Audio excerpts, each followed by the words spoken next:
Donc, j'aimerais reconnaître, premièrement, que nous sommes réunis sur les terres ancestrales et non cédées des peuples Musqueam, Squamish, Tsleil-Waututh et Kwantlen.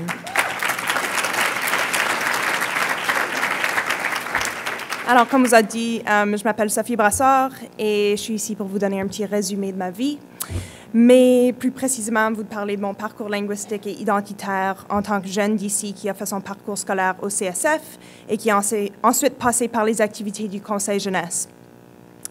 Je parle toujours de ces sujets et de la francophonie, mais pour ceux qui me connaissent moins bien, je veux vous parler de comment moi je vois les choses et vous parler de certaines choses que je veux pour cette communauté. Donc, je suis née en Colombie-Britannique. Mes parents sont tous les deux québécois. On était 4 enfants chez nous. Dans la maison, on parlait et on parle encore toujours en français. Chaque matin de ma vie, le réveil matin dans la maison, c'était la radio de Radio-Canada, au point où quand j'ai déménagé de chez mes parents il y a quelques années, j'ai continué à jouer la radio le matin, sinon c'était vraiment weird. Et même le soir, mes parents écoutaient les nouvelles de Radio-Canada. Donc, on était pas mal dans un environnement francophone. On a appris le français en premier, mais l'anglais a suivi assez vite avec la garderie, les films et les amis. Mais en grandissant, mes parents nous rappelaient tout le temps que dans notre maison, on parlait français. Entre mes frères et sœurs, on se fait encore des rappels de parler en français entre nous. C'est un choix qu'on fait quand on est ensemble. Je suis allée au Petit Lutin, une prématernelle en français, et ensuite à l'École des pionniers de Maillardville de 1997 à 2010. C'était moins facile de parler français à l'école. Bien sûr, j'ai eu une bonne éducation avec mes profs, mais c'est vrai que c'est tough de parler en français avec tes amis à cause de la pression sociale de parler en anglais. Ce n'était pas cool pour la Sophie de 10e année de commencer une conversation en français avec ses amis. Par contre, j'avais envie de parler français et des fois, je pense que les autres élèves dans ma classe aimeraient ça aussi, mais c'est juste difficile quand tu as déjà établi cette dynamique-là et que pour certains, ils sont un peu plus confortables en anglais. Mais pour vous donner un exemple, en 11e année, un jeune de France est venu à notre école et ça nous a forcé de parler en français chaque fois qu'on était autour de lui. Et moi, j'ai adoré son influence et je suspecte que les autres aimaient ça aussi. Mais c'est difficile parfois de créer ces dynamiques et ces amitiés en français. En 9e année, j'ai fait mon premier Parlement jeunesse francophone du Conseil jeunesse francophone de la CB. Mon frère l'avait fait il y a 2 ans et m'en parlait depuis 2 ans et j'avais vraiment hâte. J'ai adoré ça et j'ai continué à faire les Jeux francophones et le Parlement à chaque année. À travers ces activités, j'ai connu des élèves de Gabriel-Leroy et de Lance au sable à Kelowna et j'ai réalisé que Surrey, c'était pas si loin de Port-Coquitlam et qu'on pouvait se voir les fins de semaine. Et ça a élargi ma vie sociale, quelque chose qui était difficile de faire quand tu avais 7 élèves dans ta classe à l'École des pionniers. Mais à travers des voyages du Conseil jeunesse et du CSF, je m'ai fait un réseau d'amis dans la province basé autour de ma langue, même si on ne parlait pas toujours français ensemble. C'est la chose qui nous réunissait. Le nom que quelqu'un a donné à ma présentation aujourd'hui, c'est la construction identitaire quand le déclic se fait. Donc, j'ai réfléchi au déclic dans ma vie. Et je pense que jusqu'ici, au secondaire, je n'avais pas vraiment encore eu de déclic. Je n'avais pas encore fait beaucoup de réflexions sur mon identité et mon rapport à ma langue. Je suis allée à l'Université Simon Fraser en danse après le secondaire. Évidemment, ce n'est pas un programme en français. Et pendant une couple d'années, j'allais à l'école en anglais, je travaillais en anglais et je perdais un petit peu mon vocabulaire en français.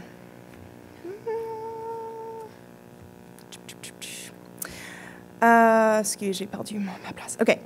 À part avec ma famille, le seul lien qui me restait avec la communauté francophone, c'était le Conseil jeunesse. Le fait que les activités vont jusqu'à 25 ans. J'ai continué à être participante et bénévole et éventuellement, ils m'ont convaincue d'appliquer pour être sur le conseil d'administration de l'organisme. Je dirais que c'est dans les prochaines 5 années que j'ai commencé à vraiment penser à mon rapport avec le français. Au Conseil jeunesse, à travers plusieurs discussions, j'ai commencé à employer le terme franco-colombienne. J'ai réalisé que je n'étais pas québécoise, un terme comme mes parents, un terme qui n'avait jamais vraiment fonctionné, surtout quand j'allais au Québec et tout le monde me répondait en anglais.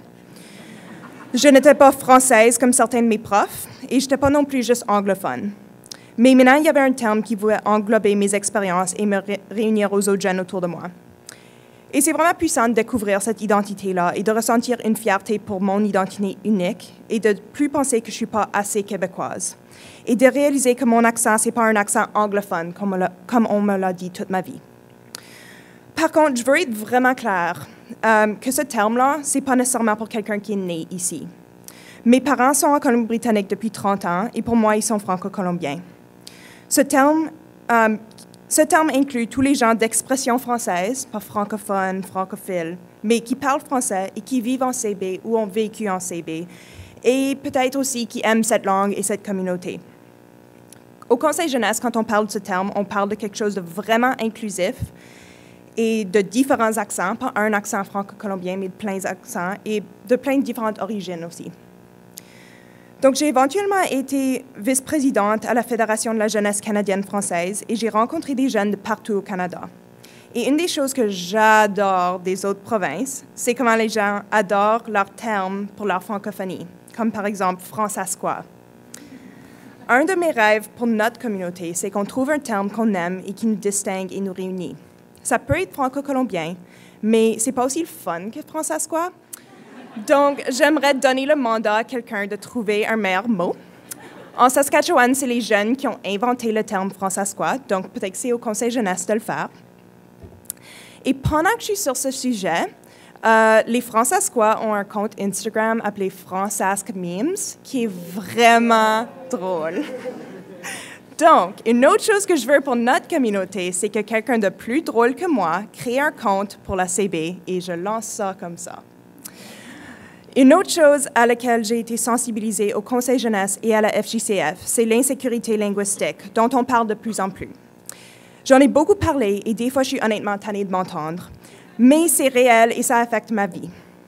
Je trouve ça extrêmement déplaisant d'aller en France ou même au Québec à cause des gens qui refusent de me répondre en français et qui refusent de reconnaître mon accent comme légitime.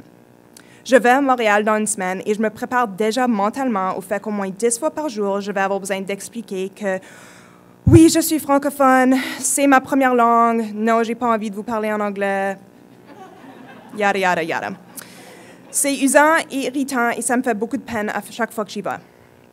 Donc, une autre chose que j'aimerais pour notre communauté, c'est une grande acceptation de nos différences et de changer notre définition d'un bon français, comme Suzanne nous en parlait. Et que les parents d'ici réalisent que leur enfant ne va pas avoir le même accent qu'eux et que c'est correct. Et je ne peux pas changer le Québec ou leur montrer qu'il y a des francophones hors Québec, mais je peux au moins dire aux gens dans cette salle aujourd'hui de faire attention à ce qu'ils disent aux autres pour ne pas contribuer à leur insécurité linguistique.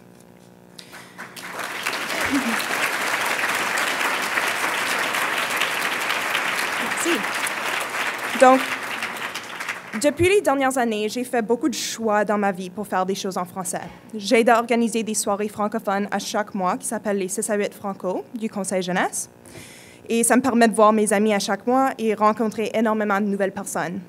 Je travaille maintenant aussi en français. Je coordonne un programme de mentorat pour les artistes en danse francophone. Et je suis aussi artiste en danse. Et c'est juste dans les dernières années que j'ai vu que je pouvais combiner ces deux aspects de ma vie, danse, francophone. Oh, je suis un artiste francophone.